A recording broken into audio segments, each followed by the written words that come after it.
This is Colorado Matters from CPR News and KRCC. I'm Ryan Warner. You know, weather conditions this time of year can be hard to keep up with. Heat advisories, air quality alerts, wildfires, flash floods, and as we saw on I-70 outside Glenwood Springs and elsewhere this week, mudslides.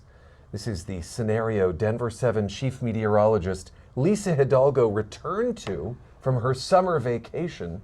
Hello again, Lisa. Can I go back on vacation? I understand seeing all of this occurring would maybe make you long for Mallorca.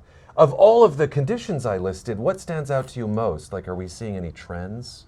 You know, now that we're getting into mid-July, end of July, we're starting to see more of the monsoon moisture, so likely heavier rains in areas. I mean, for the past few days, we haven't seen much over the eastern plains. Finally tapping into that, though, within the past couple of days, but it'll be the mountains that we're watching. And after the fires, and obviously the burn scars, mudslides are a huge concern. Burn scars, that is, fire makes the soil impenetrable for a while, and everything runs off.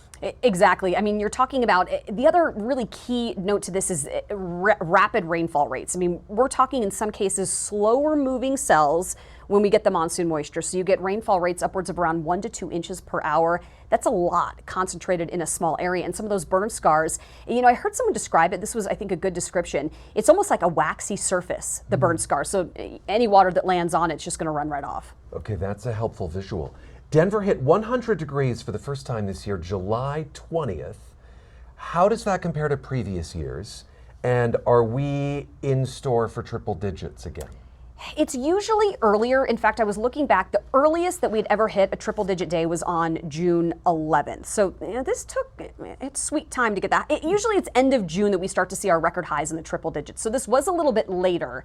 You know, I'm hoping we don't have any more triple digit days, but it looks like we've got another one coming up this weekend on Sunday, which could be our second triple digit day of the year.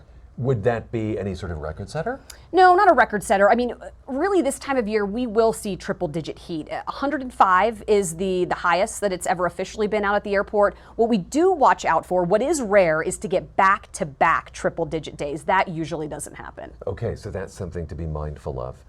You know, you said the word monsoon. There's been a lot of talk about monsoon and the hope that comes with it, certainly with the fires. I had to look this up. It's a word with Arabic roots. It comes from the word mawsim, meaning season. Season. Are people's high hopes for monsoon being fulfilled when it comes to the question of extinguishing fires or preventing them? Or are these so short-lived that they don't really make a difference? I mean, you know, we've been talking for months now about now getting into an El Nino kind of a pattern, which would then bring some heavier rains with this monsoon. So I do think that we are getting into a better spot when it comes to precipitation, especially over the western half of the state. So I do think it is going to help. You know, we haven't seen a lot over the eastern plains, but at least for the mountains, we are seeing some relief there. There's always the question, I was having a conversation with a journalist who covers wildfires. There's always the conversation about whether a storm is on balance helpful or hurtful, because storms also bring lightning, which can trigger fires, and you might get a sprinkle that greens up the area a little bit and then just creates more fuel to burn. It's not clear cut, it seems to me. No, and you're right, it is a perfect balance. And at least we're starting to see things green up a little bit more. The nice thing is when you get higher humidities, that is really key when it comes to fire danger and red flag warnings.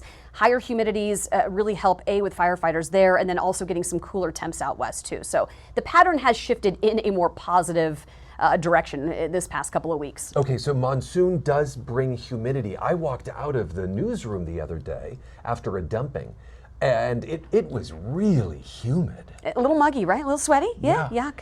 Okay, but that's good. Where do we stand on drought? Reservoir levels? As of Thursday morning, well, when the new drought monitor came out, there are some areas across the state where it's improving. Reservoir levels are still below normal, well below normal there. The rains in the mountains have helped, I would say. There's probably areas that have, benefited, spots like Dillon Reservoir. But when it comes to the drought map, there is still a huge section of western Colorado that's under some exceptional drought conditions. There's one pocket on the eastern plains where we are now drought free, so that's nice, but it is a little more severe across the metro area. Okay, good for that one pocket on the plains. I've been thinking a lot lately about wildfire as weather. I mean, it influences air quality. It leads to mudslides, as we've said, on burn scars. Fire is also part of the natural cycle, which we've long suppressed. Officials predicted a very active year. Seems like we're getting it.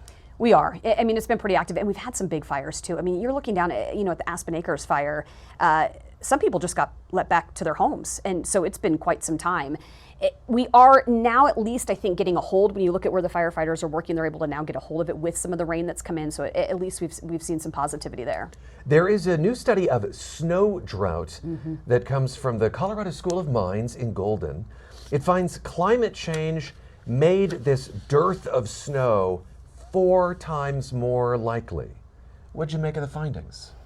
What I thought was interesting, I mean, we talk about year to year how different it can be here in Colorado. And since we've been, again, looking at potentially this stronger El Nino pattern during the winter season, we've talked about there being heavier snow. So I think people would be short-lived, or it would be a small bout of excitement to be like, yay, we get a lot of snow this season. I think you have to look at the longer impact of this. And what was a little scary from this finding was that it had, at this point, roughly a 10% chance of that occurring in any given year at this point.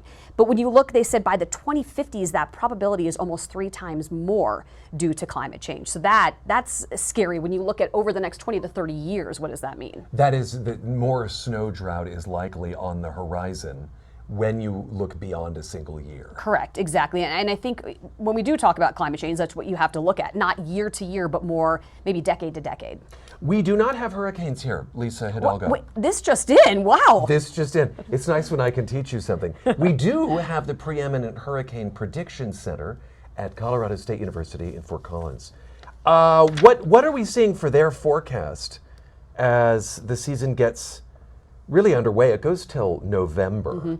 It peaks in September. Typically, it's usually when the ocean waters are at their warmest. You know, as we get into the end of summer. We do have some smart people here in Colorado, don't we? Up there in Fort Collins, we do. Right now, it looks like about a 55% probability of a below normal year, which could be related to El Nino as well. In fact, the Pacific will typically see a higher than average number of hurricanes versus the Atlantic seeing a lower number when we see more of an El Nino pattern.